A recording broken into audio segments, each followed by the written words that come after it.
I'm going to guide you through Disney's Genie Service, which is a complimentary planning tool that's personalized for you and your party. As you can see, it's available here from the Home tab, just underneath Disney's Genie Plus service. Now, bear in mind, Disney's Genie Plus service is not complimentary. It's available as an additional purchase, and we have a video to describe everything you need to know in detail should you wish to purchase Disney Genie Plus. But in terms of Disney's Genie service, this is completely complimentary, and the goal of it is to help you plan a perfect day catered to your needs.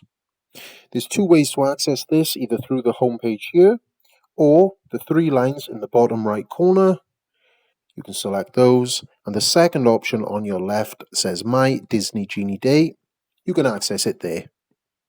When you access Disney Genie Service, you can see at the top there's a tip board and a section saying My Day, which we're currently on. The date says Friday, July 28th, and you can change the day here when you link your tickets to the days that you were visiting the parks. So I'm going to go ahead and skim through to 2024, and I'm going to select the Monday, and that shows what day I will be at the parks. Now from here, in the My Day section, it will essentially ask you a series of questions.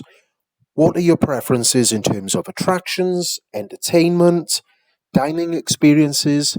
And it puts all of that into an algorithm that plans a day live for you.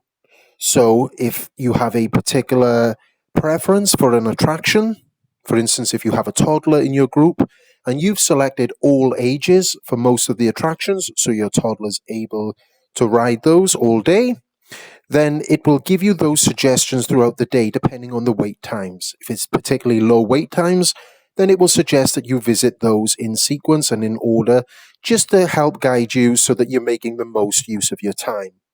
It is worth mentioning, it can be temperamental, okay? So you just need to make sure that you use it, you're not using it as your sole guide for the day, but just use it to inform you and help you make decisions. Some people have complained that it sends them from one end of the park to the other, and along the way they notice rides suitable for them with relatively low wait times that Genie could have suggested for them. So again, use it as just an overall guide for you, and it can definitely be beneficial for that. And as I said, it's complimentary.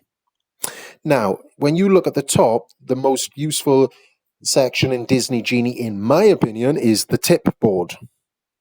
So if I go ahead and select tip board here, what this does, it gives you lots of information about attractions and shows and dining. Now, you can change the park here if you need to. It's currently on Magic Kingdom Park, and it shows me the attractions and shows, and then it gives me an option to switch to dining. From dining, you can see here any reservations for if there's quick service meals or signature dining, character dining, you have all of that available here.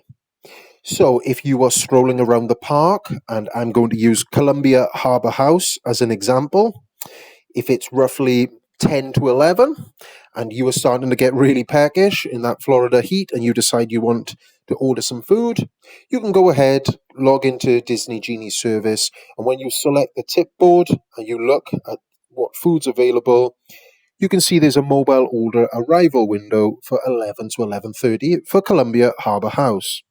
Now you can order your food from here and you can begin building your order, which is really useful to save you doing it when you get there.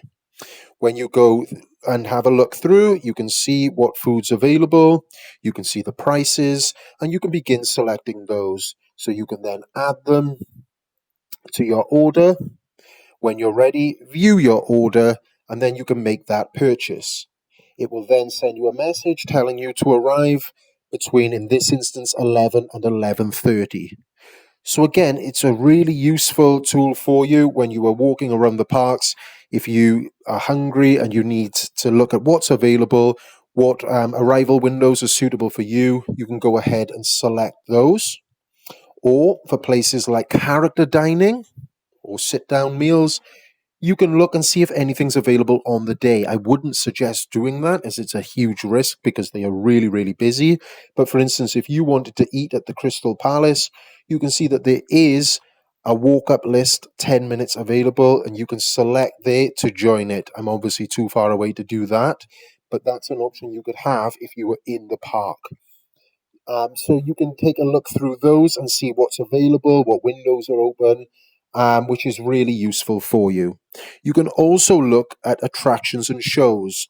Now, this is something Kirsty and I do frequently, even when we're at home, just out of curiosity, just to see what the line lengths are in terms of the times for them. And you can take a scroll through them. So, for instance, you can see the Disney's Festival of Fantasy Parade. The next show is at 12 p.m., but if you have Disney's Genie Plus, you can book the experience for 11:30.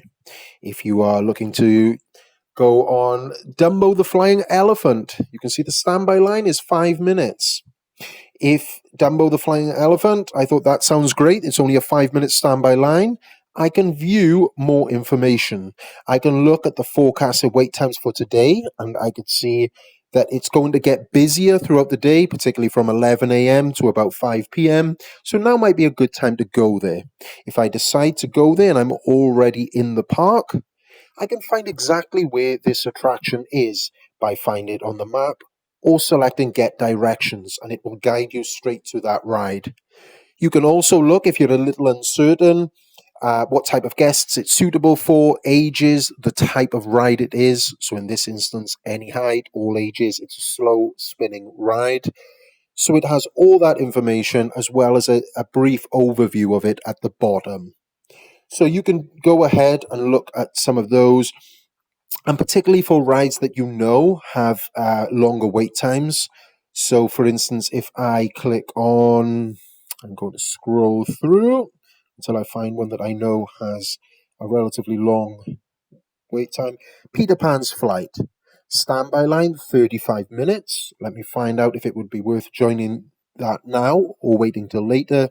And as you can see, from 11 a.m. onwards, it's going to get relatively busy. So it's probably better to ride this sooner rather than later.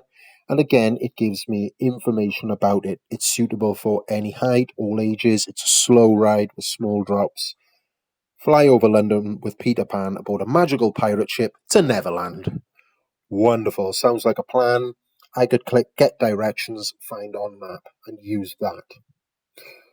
So, with all that being said, it is Disney Genie Service in a nutshell. That's it. You have the My Day options in which it puts your preferences into the algorithm, or you can select Tipboard and you can find out about some of the attractions and shows or the dining options for you. You can take a look at those. And again, what's wonderful with this, it's completely complimentary and you can continue to use it throughout the day. So you can open the app, you can either access this from the home page or by using the 3 lines in the bottom right and accessing it that way. But you can take a look again to make informed planning decisions for you and your party. It's whatever works best for you. No two parties will be the exact same. There are certain types of food you might fancy when you're in there, or certain attractions that you want to look at riding. So you can look at this and it gives you live times available for you on that particular day, which is really useful. And that is Disney Genie Service in a nutshell.